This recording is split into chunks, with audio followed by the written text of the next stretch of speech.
All right, guys, so I have to do an update on a story that apparently I'm not supposed to talk about as a black person, okay? I'm not supposed to talk about these stories that some people have told me that I shouldn't talk about because it is red meat to white racist, okay? Which is talking about some of the issues, mainly the crime, the murders, the tragedies that happen in communities that happen to be mostly black, okay? Apparently, as a black person, I'm not supposed to talk about that.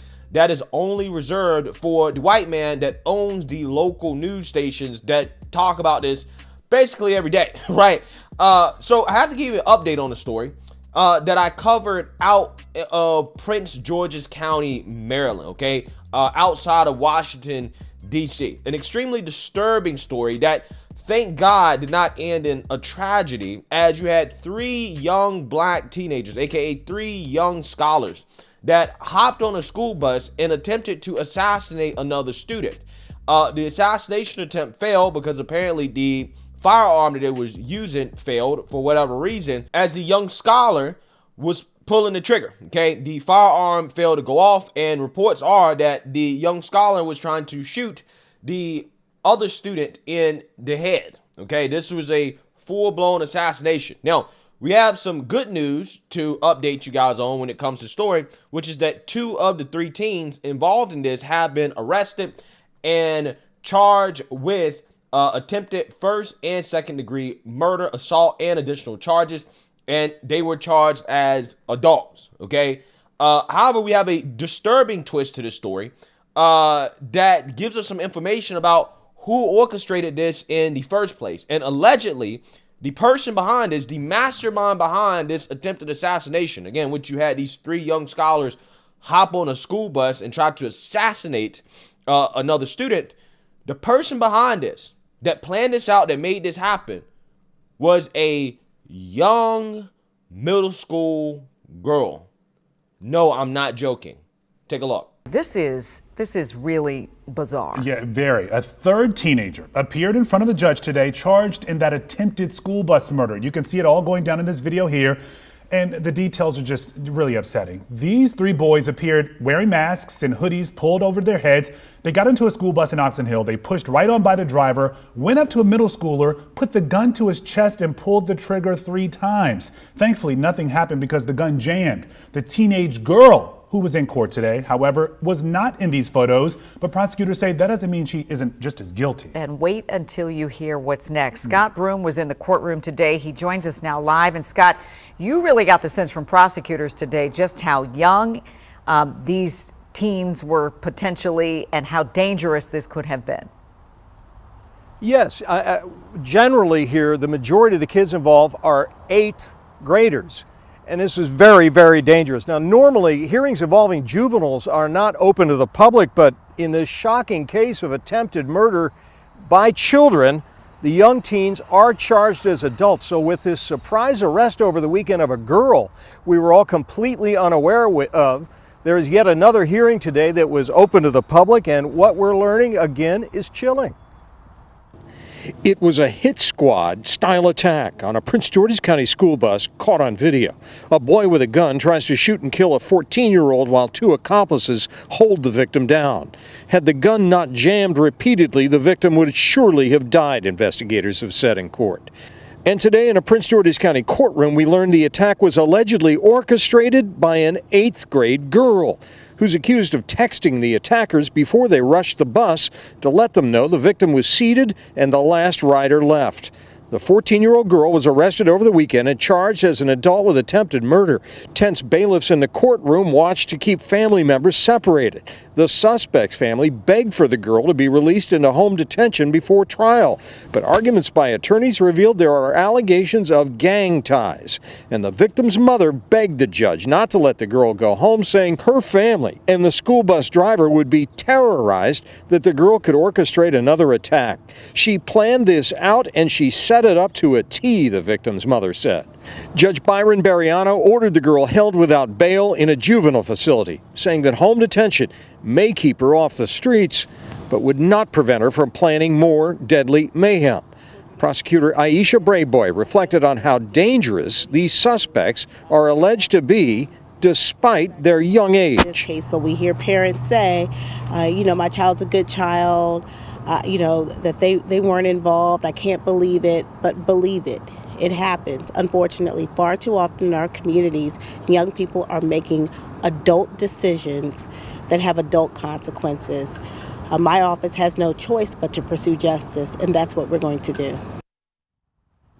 All right, here at WUSA 9, we are not naming any of the kids involved because they still have juvenile status. In total, we now have 2 boys and a girl who are in detention accused of attempted murder in this case. But the key suspect, you've seen again and again in that video, the boy with the gun, is still out there somewhere. They're looking for him, and so is the gun. So the victim's mother says her entire family remains terrorized, afraid that this kid may try to silence witnesses or take some other action. So the case is still very much open, and a lot of fear about the danger these kids allegedly represent in the community. Reporting live at the Prince George's County Courthouse, Scott Broom, WUSA 9. You know, listening to the details here, I think we're like a lot of the folks at home listening. We're talking about teenagers here, and a 14-year-old girl accused of orchestrating this attack. Hopefully they find this 15-year-old or teen gunman sometime soon. Scott, thank you. Yeah, so you've seen that, you heard that. Again, another story that we're not supposed to talk about, right? You're supposed to ignore a story that is so disturbing, right? It's literally chilling, right, to my bones, just to even think about the idea that a 14-year-old girl could orchestrate an assassination attempt. Again, allegedly, this girl was sending text message confirmation that, hey, the suspect or the target is seated on the bus. Everybody else has got off the bus. You guys can go ahead and, hop on the bus and try to blow this kid's brain out, right? Which is exactly what they tried to do. And it just blows my mind that we live in a world where if you're black and you point out this type of crazy, insane behavior, apparently you're a sellout, right? You're a sellout. You're a sellout if you say, hey, this is not good, okay? You have the so-called youth. These kids have turned into savages, right? This is savage behavior. I don't know how else do you characterize this. This is what savages do to each other, okay? You have children who are orchestrating assassinations and executing them like hitmen. And people think that we're supposed to turn our head and say, nah, bro, this ain't happening, bro. You're a sellout, bro, if you mention this, if you say something about this, bro. Black Lives Matter, though. Right? Black Lives Matter, but ignore the black lives that are being lost every single day to acts of violence like this. This is insanity. This is insanity. These kids have become full-blown savages because that's what this is. This is savage behavior. This can't be reformed. Okay? You can't cancel your way out of this. You have kids that are so messed up in regards to how they've been raised that they have to be locked up for the rest of their lives away from society because you're not reforming that. You're not changing that. And the worst part about this is that the so-called black leadership, they either ignore it, and then you have the ones that don't ignore it, that do speak on it. They're gaslighting you by telling you, oh, well, these kids are doing this because they're hungry. They need jobs. They need more opportunity. They somehow connected to the white man. Well, it's white supremacy. It's the system. Don't demonize the youth. Right? Again, this is the Brandon Johnsons, the Rashard Richies of the world. Okay? They gaslight the hell out of you and try to make it seem like, no, it's not their fault. Right? The white man made them do this. Well, it's like, no, I mean, this is actually the fault of, one, the parents, number one, and the culture that have been created in some of these communities where this type of stuff, this type of behavior is acceptable and normalized. When you have law-abiding black folks whose lives are being killed, taken, who are terrorized. I mean, that family is terrorized of this young girl, a 14-year-old girl. They're like, no, you need to lock her up. You can't put her on house arrest. You can't put her on home detention. She might try to plot another assassination attempt on a bus driver or another student. But again, you got people out there that think that, oh, no, don't talk about it, right? Ignore it, sweep it under the rug, which in my opinion is white supremacy talk, right? That's what I would do if I was a white supremacist. I would be like, no, don't talk about this. Don't cover this. Don't talk about this. I don't want anybody bringing any attention to this. I don't want anything to ever be done about this because the black people have figured out how to kill each other more efficiently, and we shouldn't stop it, all right? I would also be pro-abortion, by the way, as well, too. Okay? That's what I would say if I was a white supremacist. I would say, no, never talk about this stuff.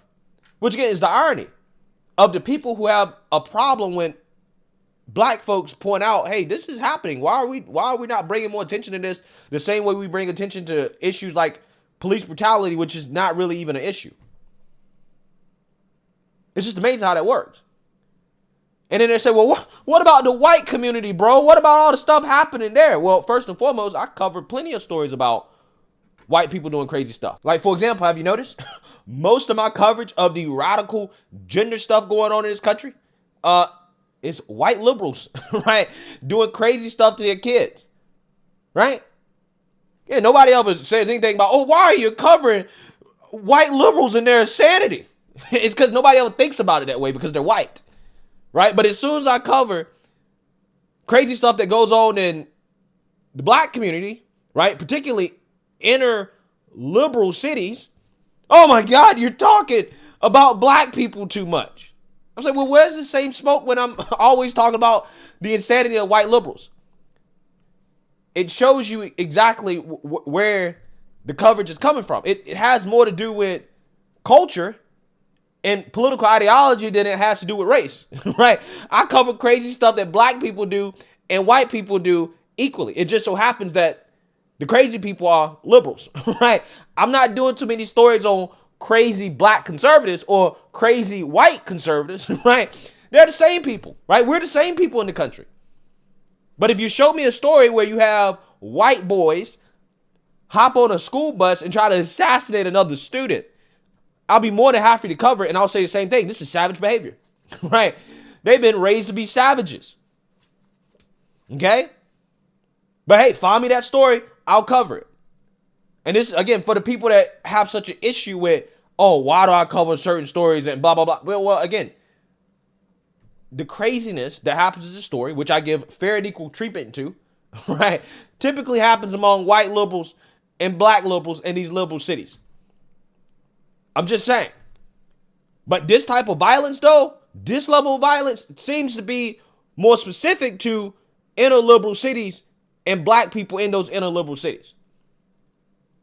And instead of having a problem with the fact that, somebody covers it, what you actually have a problem with is the fact that it's happening in the first place. The fact that it can even be covered, because if it didn't happen, nobody would cover it, right? It's just amazing how that works. How people direct their energy in the wrong direction every single time. Instead of directing their energy at the problem, and this is why we have the problem. But regardless, the reality here is that this is insane.